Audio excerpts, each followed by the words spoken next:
Bonjour, bienvenue dans la série sur l'électrodynamique classique. Donc continuons sur la diffusion d'une onde électromagnétique plane par une sphère.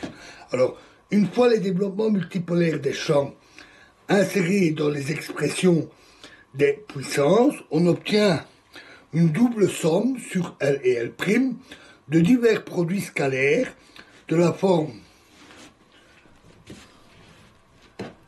x star Lm fois x L' M' ou x star Lm fois n croix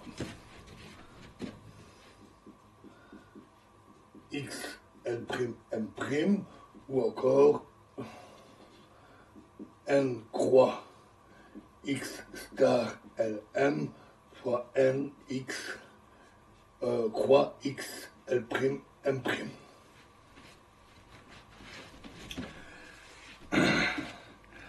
Lors de l'intégration sous les angles, les conditions d'orthogonalité réduisent cette double somme à une somme simple. Chaque terme de cette somme contient des produits de fonctions de Bessel sphériques et de dérivés de ces fonctions. Les Wronskiens sur les fonctions de Bessel que nous avons vues permettent d'éliminer toutes les fonctions de Bessel. On obtient alors pour les sections efficaces de diffusion et d'absorption, c'est-à-dire la puissance diffusée ou absorbée divisée par le flux incident, les expressions sigma diffusée égale pi sur 2k carré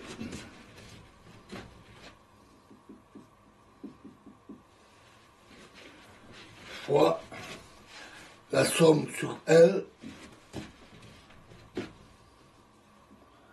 de 2L plus 1 fois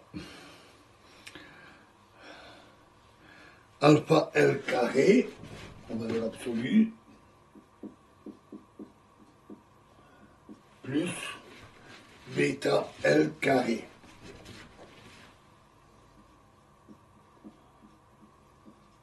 Et sigma absorbé égale pi sur 2k carré somme sur L de 2L plus 1 fois 2 moins alpha L plus 1 au carré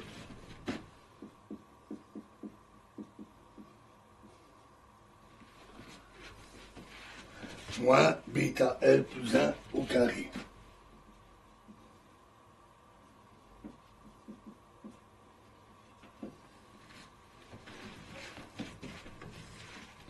La section efficace totale ou d'extinction est la somme de ces deux sections efficaces. On obtient ainsi sigma total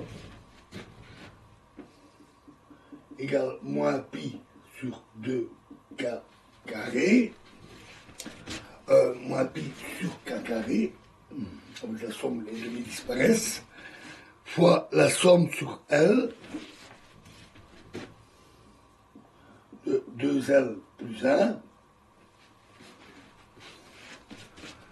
fois la partie réelle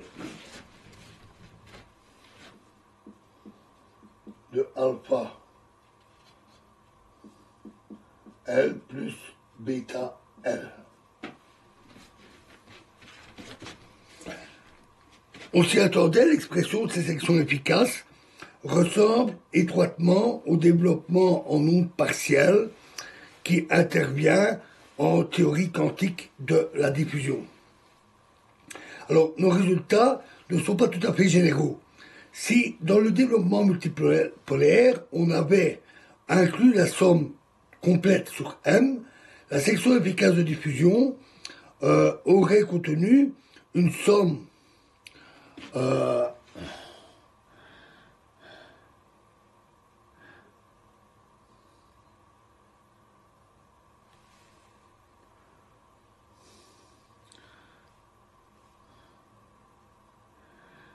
Donc, nous sommes sur les carrés des valeurs absolues de alpha L et de bêta L.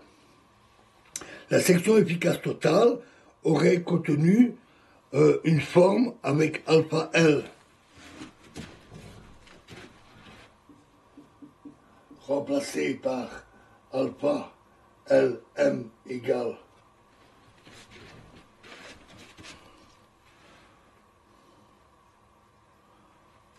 plus ou moins 1.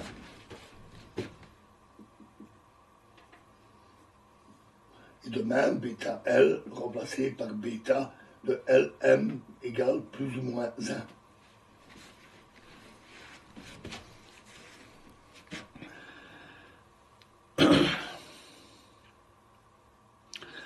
Selon l'état, donc plus ou moins 1, selon l'état de polarisation de l'onde incidente. La section efficace d'absorption, ce serait alors déduite de la différence entre la section efficace totale et celle de diffusion.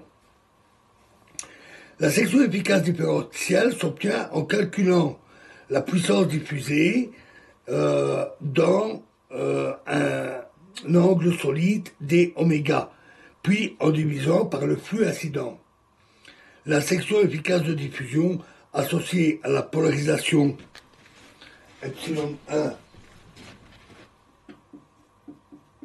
plus I plus ou moins I epsilon 2 s'écrit alors d sigma diffusé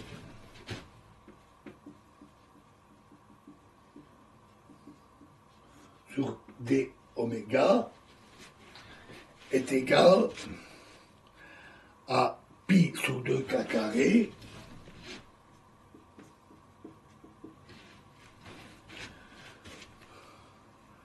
fois la valeur absolue de somme sur L de racine 2L plus 1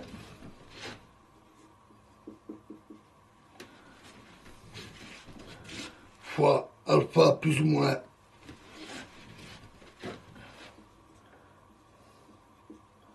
L fois XL plus ou moins 1 plus ou moins